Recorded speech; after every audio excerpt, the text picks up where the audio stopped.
ഈ ഒരു വീഡിയോയിലൂടെ നമ്മൾ നോക്കാൻ പോകുന്നത് നമ്മുടെ ഗോകുലം കേരളയും അതുപോലെ കേരള ബ്ലാസ്റ്റേഴ്സുമായിട്ട് ബന്ധപ്പെട്ടുള്ള ഒരു കാര്യമാണ്. അത് നമുക്ക് എല്ലാവർക്കും അറിയാം. ഗോകുലം കേരള സീസൺ തുടങ്ങി ആദ്യത്തെ 3 കളി കളിച്ചു, ഒരു തോൽവി പോലും ഇല്ല. ബട്ട് നല്ലൊരു റിസൾട്ടല്ല, 2 സമനിലയാണ്. സോ നമുക്കറിയാം ഇൻ്റർകാശി പോലുള്ള ടീമുള്ളടുത്ത് നമുക്കറിയാം Johnny Kauko, Hebbar's coach. So അവർ1 കളി പോലും തോൽക്കുമെന്ന് നമുക്ക് തോന്നുന്നില്ല അവരുടെ ആ ഒരു പോക്ക് കണ്ടിട്ട്. സോ അങ്ങനൊരു ടീമുള്ളപ്പോൾ നമ്മൾ സമനില പിടിക്കുന്നത് ശരിയായിട്ടുള്ള കാര്യമല്ല.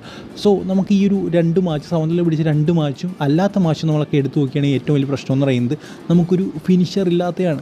സോ വേണമെങ്കിൽ ഒരു ഫിനിഷർ റോളിൽ, റൈറ്റ് വിങ്ങറാണ് ജോഷുവ സൊട്ടീരിയോ, എങ്കിൽ പോലും ഒരു ഫിനിഷറുടെ റോളിൽ ജോഷുവ സൊട്ടീരിയെ ഗോകുലം കേരള എഫ്.സിക്ക് നമുക്കറിയാം 4-5 മാസമേ ഉള്ളൂ ഈ ഒരു ഐ ലീഗ് എന്ന് പറയുന്നത്. സോ ആ ഒരു സമയത്തേക്ക് സൈൻ ചെയ്ത് വെക്കാം. എന്തായാലും കേരള ബ്ലാസ്റ്റേഴ്സിൽ അദ്ദേഹം വെറുതെ ഇരിക്കുകയാണ് കേരള ബ്ലാസ്റ്റേഴ്സ്. സോ ഒരു അതായത് കേരള ബ്ലാസ്റ്റേഴ്സ് കൊടുക്കുന്ന പൈസ ഗോകുലം കേരള അദ്ദേഹത്തിന് കൊടുത്തോട്ടെ.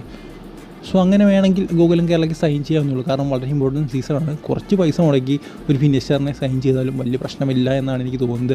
കാരണം അത്യാവശ്യം പൈസ ഉള്ളൊരു മാനേജ്മെൻറ്റ് തന്നെയാണ് ഗോകുലം കേരളയുടെ.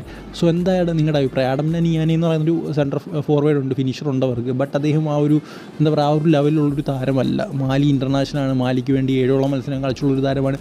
ബട്ട് അദ്ദേഹം ഇപ്പോൾ ഫോം ഔട്ടാണെന്നാണ് തോന്നുന്നത്. അതുപോലെ തന്നെ നല്ലൊരു ഷേപ്പിലും എല്ലാം തോന്നുന്നു. സോ എന്തായാലും നിങ്ങളുടെ അഭിപ്രായം എന്താണ്? ജോഷുവ സൊട്ടീരിയോ ഗോകുലം കേരള എഫ്.സിയിലേക്ക് പോയി കഴിഞ്ഞാൽ കമൻറ്റ് ബോക്സിൽ